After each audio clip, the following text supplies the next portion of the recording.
Okay, it's recording. So what are Manchester City Council doing to combat childhood obesity in the area? Well, this has a number of strands. It involves physical education and encouraging children to be active, which is underway. There are a number of programmes in our schools. Also within our leisure facilities, where we're encouraging children to take up, do more leisure activities. And we have a number of schemes, including free swimming for the under-16s, to encourage children to take up physical education and physical activity. The other is work with parents and with children to know exactly what healthy eating is. And healthy eating is much more difficult because it's changing people's views of the world, but it's also with work. We have a large number of families in Manchester who do not have high incomes. We've got a lot of low-income families, and it's very difficult for low-income families to think that they would not, to think about how they need to prepare food and the encouragement to prepare food. Over the last 20-30 years, a lot of parents have not had the experience of knowing how to make cheap, nutritious meals. And we're also working with parents to ensure that they know how to provide those meals to children.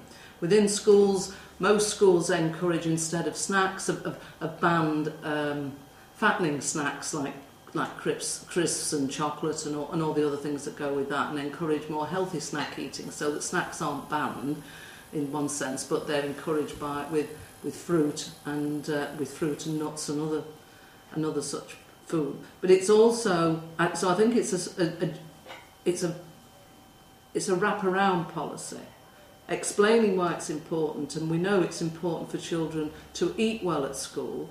A number of schools in some of our more deprived areas, or dealing with some of our children who are sent to school with no breakfast, for example.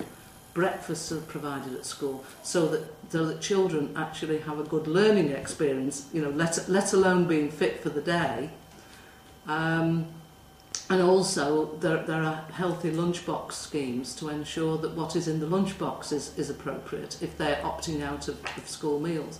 We have a high number of children on free school meals, and within our own Manchester Fair and the provider for a large number of our schools or schools within the system.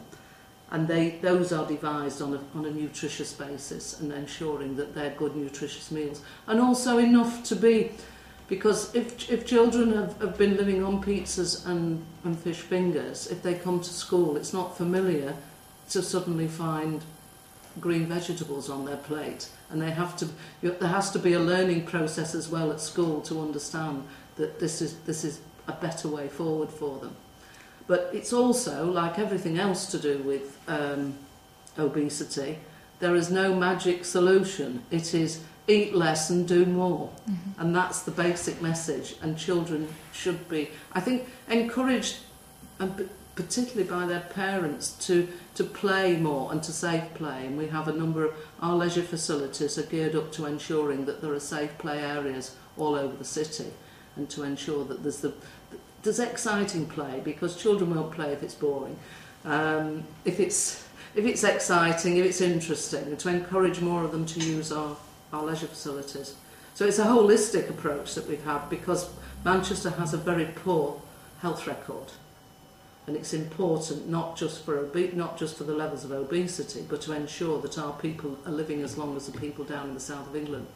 I think we're bobbing around on the bottom for male mortality rates in Manchester. It's not safe to be a man living in Manchester, and we know that mortality is so very closely linked to what happens in those first critical 5 years. And even within schools, that could be too late in building healthy attitudes to food and healthy attitudes to exercise, which is why, and we've sat here today, and there's some signs on the wall that the government's there are a large number of Sure Start schemes in the city, and there's one starting here in my ward in Chorlton, and Sure Start is precisely that, 0 to 5. so that when they're at school, they get the best benefit of it. And it's a matter of encouragement. It's a matter of encouragement, but it's a holistic approach to the whole changing attitudes of today's parents and encouraging the children to encourage the parents. We still run an initiative with school children to encourage them to walk to school, for example, which we call Green Miles, based on an Air Miles thing, and then they get prizes at the end of that to encourage them.